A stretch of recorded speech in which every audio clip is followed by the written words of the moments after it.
I have to get to this story about Macron because it is absolutely shocking. French President Emmanuel Macron has been assaulted by his wife, First Lady Brigitte Macron. Now, the incident where Brigitte appears to slap her husband has been caught on camera as their plane was about to disembark to Vietnam. This is the vision.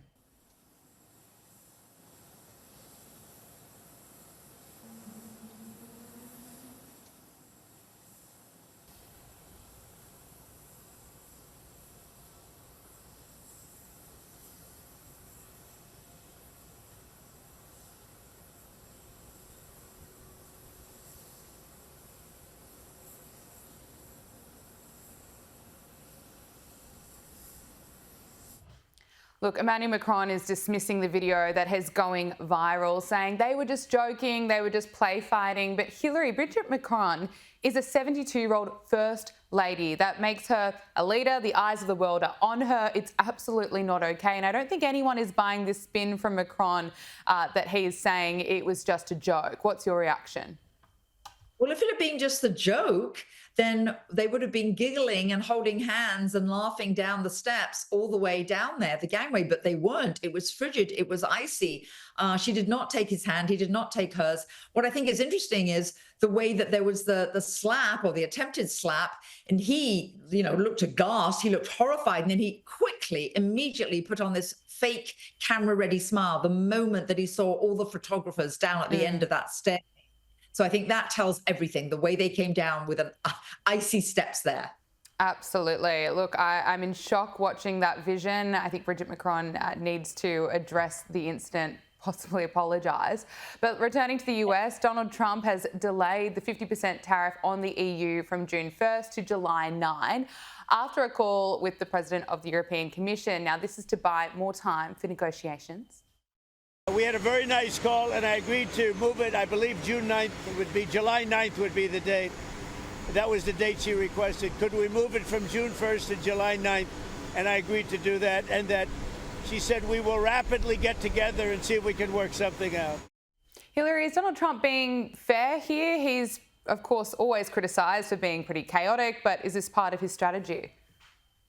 Well, yes, because don't forget, the EU has 10% tariffs on everything coming in from the US, whereas the US only has 2.5% tariffs. That's why there's this massive trade deficit, Gabriella. The US imports 43.1 billion in products from the EU, and the EU only imports and returns 6 billion. So massive trade deficit. It's never been fair. The EU really has always thrived on regulations, whereas, of course, the US thrives on innovation. And while the EU is always griping that they don't have the Google, so they don't have all the high tech, they don't have all the entrepreneurs, well, it's because of all the regulations, Gabriella. They don't have that kind of innovation over there. So they don't have the same, there's no way they're going to be able to have all those products over there. What this comes down to is that the EU is really having sort of a collective action issue, a problem, because you've got the German car manufacturers and the French produce, such as French wine. They're pressuring von der Leyen. There is no such thing as one united EU. It is 27 different countries with different agendas. And I think what you're seeing is the reason that she placed this call, she wants this to be delayed, is because she knows she has to do some negotiating very quickly now. Okay, let's look at the situation in the Middle East. And Trump's special envoy, Steve Witkoff, claims that terror group Hamas tried to pull a bait and switch on the latest ceasefire deal by altering the terms of the proposal. It's reported that Hamas claimed it had been presented with a new US proposal that would see a 70-day ceasefire and the release of 5 living hostages on the first and final days of the truce. But a disappointed Steve Witkoff has blasted Hamas, claiming that the terms of the deal he had actually sent to them were very different, and that included the release of 10 living hostages and 19 hostages that are now dead in return for 45 to 60 days of a ceasefire and the release of Palestinian prisoners. Now, just reading this, it's heartbreaking. It shows how difficult the situation is that, the United States is trying to deal and negotiate with a terror group. And of course, Israel is constantly being criticised for its strikes against Gaza. But the reality is that Hamas refuses to release the hostages. That option is available to them. Hilary, there was hope a few months ago when we were seeing hostages return back to their families, that maybe this war and this conflict could come to an end. It's still ongoing. It's still awful to see that we are still in this situation. Where is this heading? Well, Gabriella, that is a very good question. I don't know who knows the answer to that, because what I would say is obviously Netanyahu and the Israelis, what they want is they basically want to see, the Palestinians and Hamas obliterated, because they fear another October 7th. And why not? Obviously, and I think that what's really sad about the global dialogue is people aren't talking about, and the global media isn't really talking about October 7th, what Hamas did. What I have heard and read is that the Palestinian people are very sick and tired of Hamas, because Hamas is taking any relief, any aid that comes in, they're just taking it for themselves. Now back to the agreement.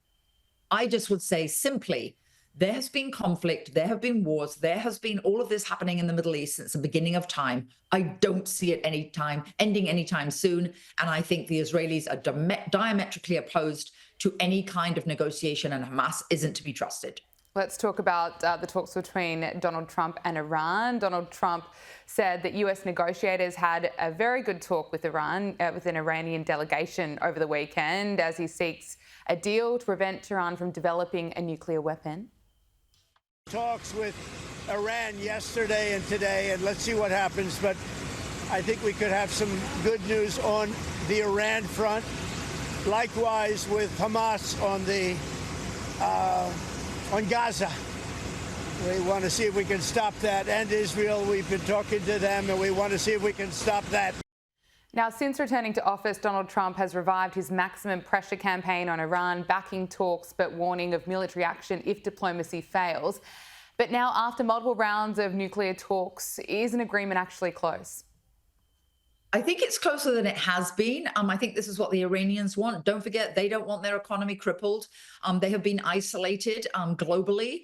So I do think this is something that is closer than certainly some of the other conflicts or anything else that we've been talking about. So I think that there is hope on this front, although what they don't want to do is the very thing that President Trump wants, which is no nuclear development. No further nuclear development. That has to come to an end. And of course, that is the sticking point. If they'll concede on that, I do think we'll see some progress, yes. Hilary Fordwich, President and founder of Strelmark, thank you so much for your time and joining us on Power Hour. Pleasure, Gabriella.